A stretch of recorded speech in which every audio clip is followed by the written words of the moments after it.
Alors, dans la vidéo précédente, on a tout importé, on a paramétré le visuel histoire d'avoir quelque chose qui nous plaît, et on est pas mal pour partir. J'ai corrigé en off le bateau sur Blender. Alors j'ai laissé le bateau un peu avec le petit bug là. Je l'ai laissé ici sur Unity, mais je vous donnerai les ressources avec le bug corrigé. Comme ça, vous aurez un bateau pas troué. Comme ça, il flottera sur l'eau. Euh, Qu'est-ce que je voulais dire? Là, le bateau est un peu grand par rapport à la taille des îles et tout et tout. Donc je vais diminuer encore un peu. Voilà. Et je vais le plonger dans l'eau. Au niveau de l'horizon, là, on aperçoit un petit peu l'horizon. C'est pas... C'est pas l'idéal de voir que le monde s'arrête. Donc ce que je vais faire, c'est que je vais copier l'eau ici. Et je vais mettre une taille de 10 000 par 10 000 par 10 000. Voire même plus. Je vais mettre 20, 20, 20. Là, c'est pas mal. Je le centre. Et ce que je vais faire, c'est que je vais le décaler un tout petit peu en dessous de notre océan. Parce que sinon, ça va bugger. Voilà, je le décale juste un tout petit peu en dessous. Ainsi, à l'horizon, on aura... Ça va flouter. À un moment donné, ça va flouter, on va avoir le brouillard.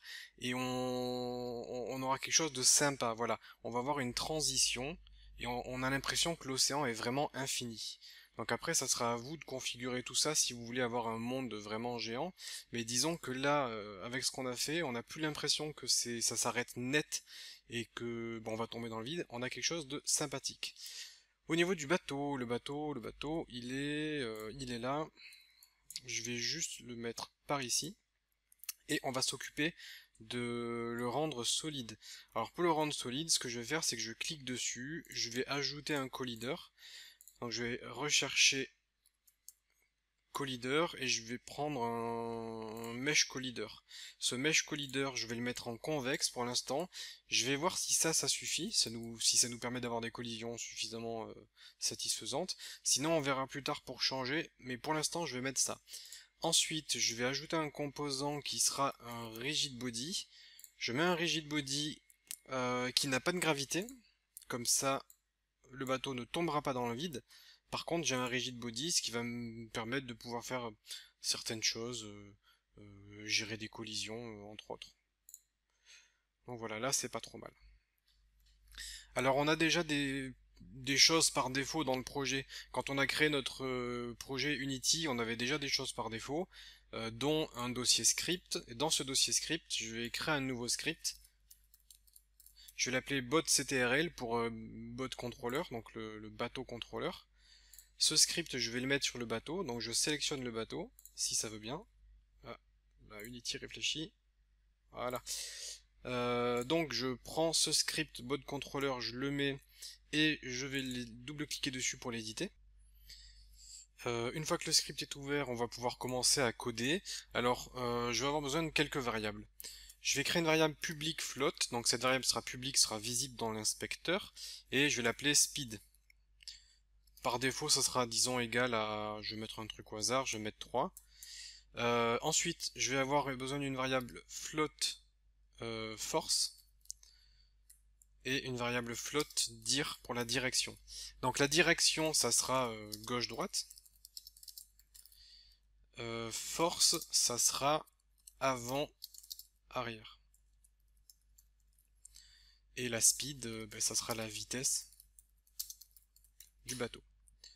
Donc maintenant que j'ai ça, je vais supprimer la fonction start, pour l'instant j'en ai pas besoin, et je vais mettre dans la fonction late update, ou plutôt non, pardon, fixed update. Alors le fonctionnement, enfin le principe c'est à peu près pareil que update, sauf que fixed update s'exécute moins souvent que update, update est la fonction qui tourne en boucle, et fixed update est plus adapté pour par exemple les mouvements d'objets physiques, mais comme c'est le cas pour notre bateau, c'est un rigid body. Ici je vais avoir besoin de calculer la force, enfin de donner une valeur à force. je vais dire que ma force sera égale à mathf.smoothStep force. Donc force c'est l'état initial. Le second paramètre ça va être l'état souhaité. Alors l'état souhaité, qu'est-ce que ça va être? Ça va être input.getAxis et je vais mettre que je confonde pas vertical. Alors ça va être input.getAxis vertical qui va me renvoyer 1 ou moins 1. Donc si on appuie sur la flèche du haut, ça sera 1. Si on appuie sur la flèche du bas, ça sera moins 1. Donc du coup, je vais aller du point initial vers le point souhaité. Et je dois indiquer time.deltaTime pour le temps. En gros, ça va être le temps pour l'interpolation. En combien de temps on va passer de ça à ça? En fait, ça va faire une transition. Et je vais multiplier ça par 10 parce que sinon ça sera, la valeur retournée sera trop faible. Et la direction, ça sera la même chose. Donc direction, ça sera égal à une interpolation entre la direction et la direction actuelle et la direction souhaitée, qui ce coup-ci sera horizontale. Et toujours time delta time multiplié par 10. Là, je pense que ça sera pas mal. Je vais maintenant avoir besoin d'un vecteur 3 velocity qui sera égal donc à new vector 3. Les deux premiers paramètres seront 0 et 0. Donc ça sera la vélocité de mon bateau. Et la vélocité sera égale à la force que l'on a calculée multipliée par la vitesse de façon à donner un vecteur plus ou moins important en fonction de la valeur de notre vitesse. Ça va avoir appliqué une vélocité plus ou moins forte. Je vais avoir besoin d'accéder au rigid body. Donc, je vais faire rigid body RB. Du coup, je vais remettre la fonction start puisque je vais en avoir besoin. RB est égal à getComponent rigid body pour récupérer le rigid body. Et du coup, maintenant, je peux faire rb.velocity pour accéder à la vélocité de mon rigid body. rb.transform direction. Non, je vais accéder à la vélocité de mon rigid body puisque je vais appliquer le mouvement, je vais appliquer la vitesse sur le rigid body, notamment en accédant en transform direction. Et là, je vais passer en paramètre notre vecteur velocity que l'on a calculé juste en dessus. Donc ça, alors, je vais déjà commenter un peu le code. Calcul, comment je peux dire? Oui, calcul de la force et direction. Ça, c'est le calcul. Ici, on applique la vélocité au rigid body pour avancer. Et ensuite, ce qu'il nous reste à faire, du coup, ça sera en dessous.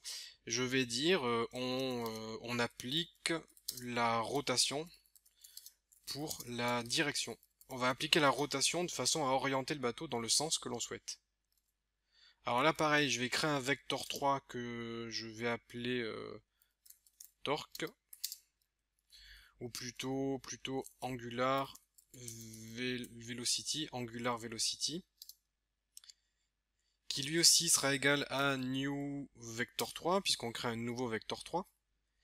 Et ce coup-ci, alors dans le premier cas on avait mis 0, 0 force, puisque la force c'était l'axe Z, c'est sur l'axe Z que l'on décide si on avance ou on recule. Là ça sera 0, virgule, notre valeur, virgule, 0.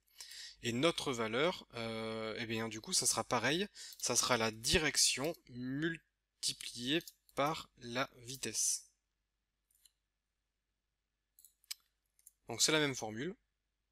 Et du coup, ce qu'on va faire, c'est qu'on va accéder au rigidbody.angularVelocity et on va lui appliquer notre AngularVelocity que l'on vient de calculer.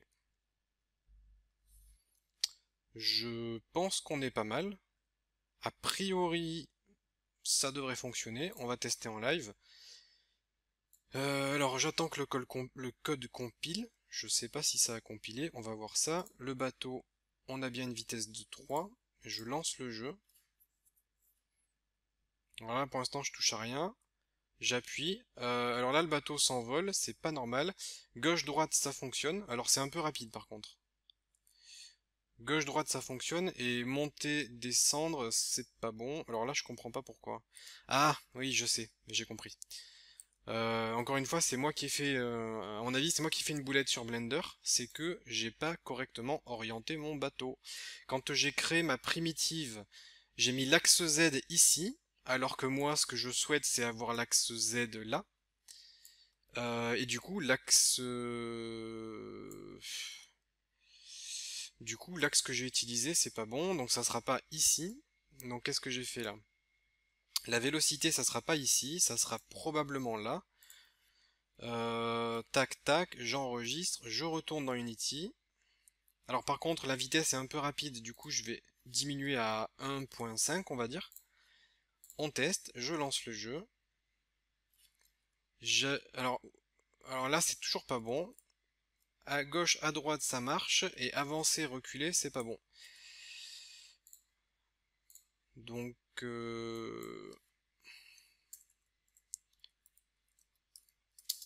voilà. Et ce coup-ci j'espère bien qu'on va y arriver. C'est toujours un peu rapide par contre. Oups. C'est toujours un peu rapide.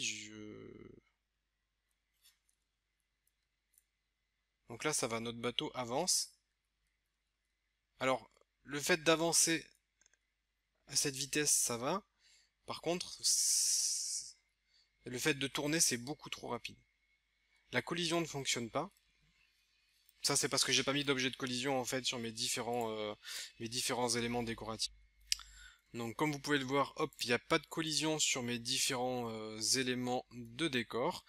Ce que je fais, c'est que je vais rechercher tous les cylindres, comme ceci. Donc, je pense que tous les cylindres, ouais, ça va me donner tout ça.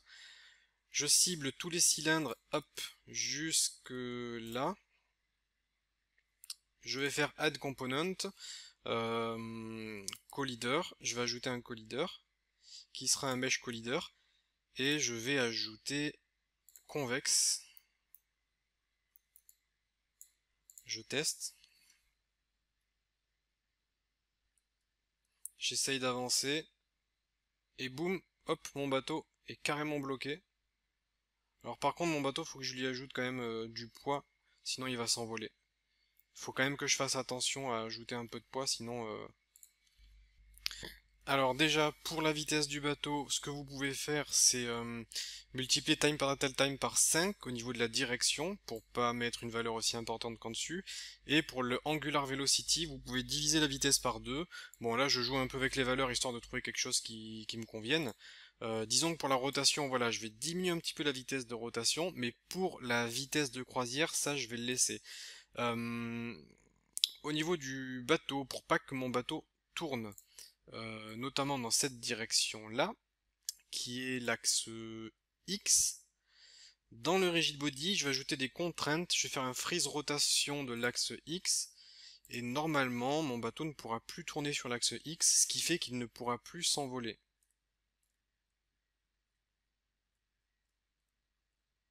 Donc là, mon bateau s'arrête net.